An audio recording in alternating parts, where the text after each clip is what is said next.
Wali Songo. Sunan Derajat bagian dari Wali Songo yang lahir dari keluarga wali. Beliau adalah putra bungsu Sunan Ampel dengan Nyai Ageng Manila. Beliau juga merupakan adik kandung dari Sunan Bonang. Sunan Derajat yang memiliki nama asli Raden Kosim lahir pada kisaran tahun 1470 Masehi. Pendidikan awal Raden Kosim bermula dari pesantren Ampel Denta, di bawah bimbingan ayahnya sendiri Sunan Ampel. Pesantren Ampel Denta menjadi tempat pendidikan para santri yang menghasilkan beberapa wali seperti Sunan Bonang, Sunan Giri, Sunan Kalijogo, serta Sunan Gunung Jati. Selain mendalami masalah keagamaan, Raden Kosim juga mempelajari berbagai adat istiadat kebudayaan Jawa.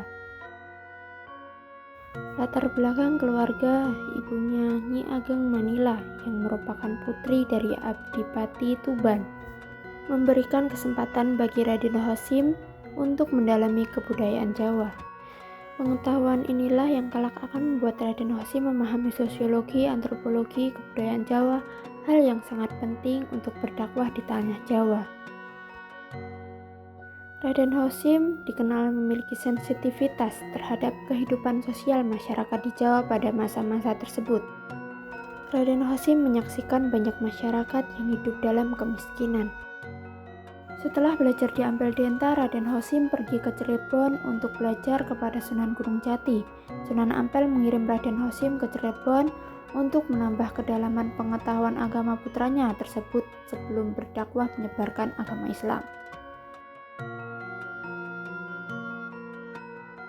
Selama belajar di Cirebon, Raden Kosim kemudian dinikahkan dengan Dewi Sofia, putri Sunan Gunung Jati. Setelah menikah, Raden Kosim tinggal di desa Kaderajat. Dari sinilah Raden Kosim selanjutnya lebih dikenal sebagai Pangeran Derajat.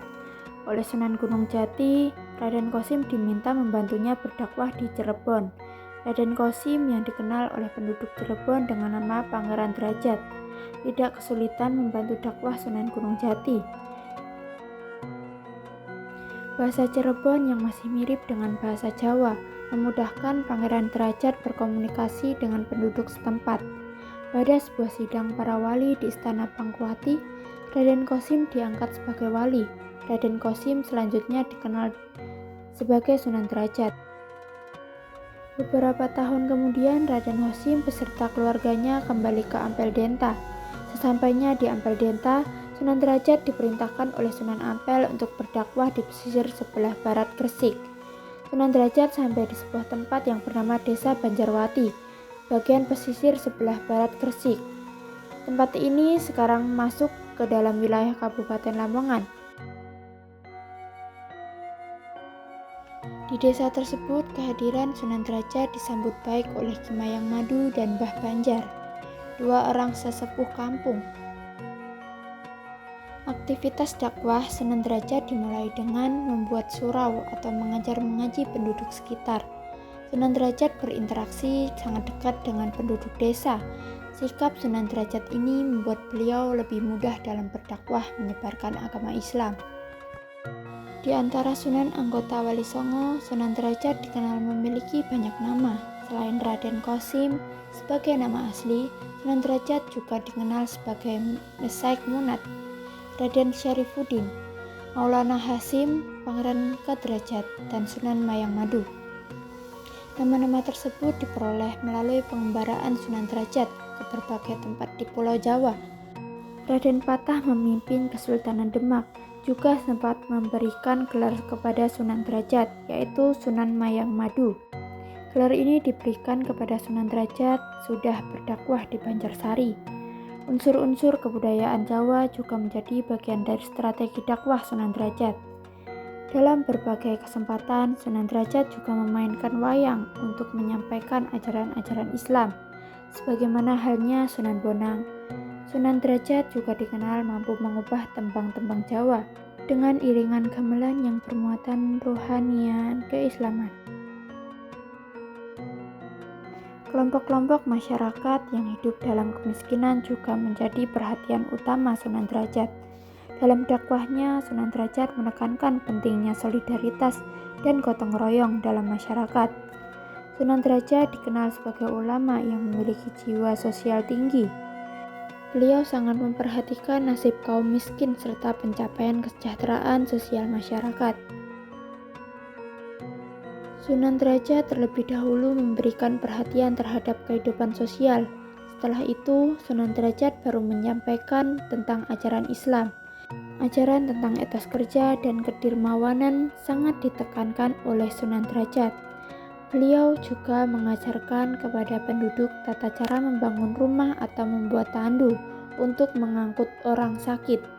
Ajaran Sunan Derajat ini pelan-pelan menjadi identitas masyarakat.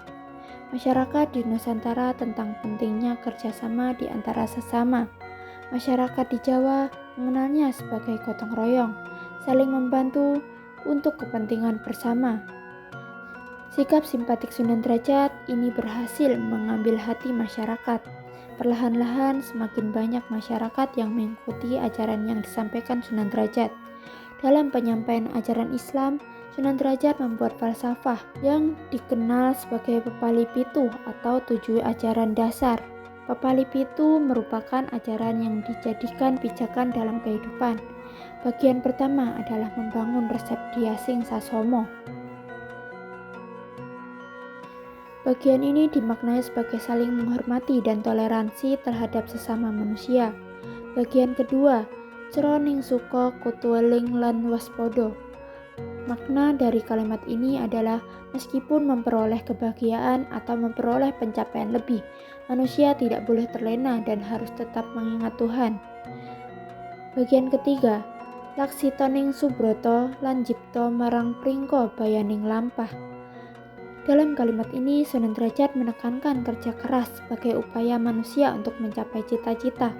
Kerja keras yang dimaksud bukan hanya dalam ranah fisik, tapi juga akal dan maksimal. Bagian keempat, Meperhardening Ponco Trio. Kalimat ini berhubungan dengan konsep pengendalian diri, berlatih kesabaran, dan menahan gejolak duniawi yang merusak.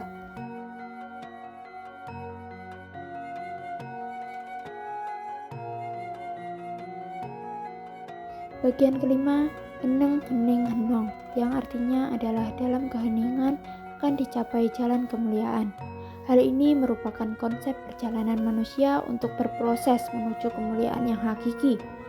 Bagian keenam, Mulya Guna Ponco Waktu, bermakna bahwa pencapaian kemuliaan lahir dan batin dilakukan dengan menjalankan sholat 5 waktu. Bagian ketujuh, Menehno teken marang wong kang wuta, menehono pangan marang wong kang luwe, menehono busana marang wong kang wuda, menehono pangeop marang wong kang kaudanan. Artinya adalah memberikan tongkat kepada orang buta, memberikan makan orang yang kelaparan, memberikan pakaian kepada orang yang tidak punya, dan memberikan tempat berteduh kepada orang yang kehujanan. Bagian ketujuh tersebut merupakan solidaritas sosial yang ditekankan oleh Sunan Derajat, saling tolong-menolong dan mudah untuk bersedekah. Menggunakan bahasa yang mudah dan sederhana, membuat apa yang disampaikan Sunan Derajat bisa dimengerti oleh masyarakat. Hal inilah yang membuat masyarakat meninggalkan kepercayaan lamanya dan beralih memeluk agama Islam. Faktor lainnya yang memudahkan Sunan Derajat dekat dengan masyarakat adalah kemampuannya dalam menggunakan instrumen kebudayaan. Sebagaimana halnya Sunan Bonang yang menggunakan wayang sebagai media komunikasi dengan masyarakat. Sunan Derajat pun melakukan hal yang sama. Melalui wayang, Sunan Derajat menyampaikan menggunakan ajaran Pepali Pitu. Masyarakat yang ketika itu menggemari wayang mampu menerima dengan mudah apa yang disampaikan Sunan Derajat. Selain wayang, Sunan Derajat juga mengubah beberapa jenis tembang Jawa untuk menyampaikan pesan-pesan falsafah kehidupan kepada masyarakat. Tembang-tembang gubahan Sunan Derajat diiringi dengan perangkat gamelan, alat musik yang populer di kalangan masyarakat Jawa. Perangkat gamelan yang digunakan Sunan Derajat dikenal dengan nama Singo Mengkok. Perangkat gamelan ini masih bisa ditemukan pada Museum Sunan Derajat yang terletak di Lamongan. Di museum ini beberapa peninggalan Sunan Derajat masih bisa dijumpai seperti lentera maupun kursi goyang. Dalam catatan historiografi, setelah berdakwah di Banjarwati, Sunan Derajat bergerak ke arah selatan, ke sebuah tempat yang lebih tinggi. Tempat tersebut dikenal sebagai Dalam Dhuwur, yang saat ini bernama Desa Derajat. Masuk ke dalam Kecamatan Paciran, Kabupaten Lamongan. Di Dalam Dhuwur ini, Sunan Derajat terus melanjutkan aktivitas dakwahnya dengan membangun sebuah pesantren. Strategi dakwah Sunan Derajat selalu menekankan pentingnya solidaritas sosial dan semangat gotong royong, sebuah sikap sosial yang menjadi ciri khas masyarakat di Nusantara. Sehingga sekarang pada kisaran tahun 1522 Masehi, Sunan Derajat tutup usia. Beliau dimakamkan di Dalam Dhuwur yang sekarang dikenal sebagai Desa Derajat, Kecamatan Paciran, Kabupaten Lamongan.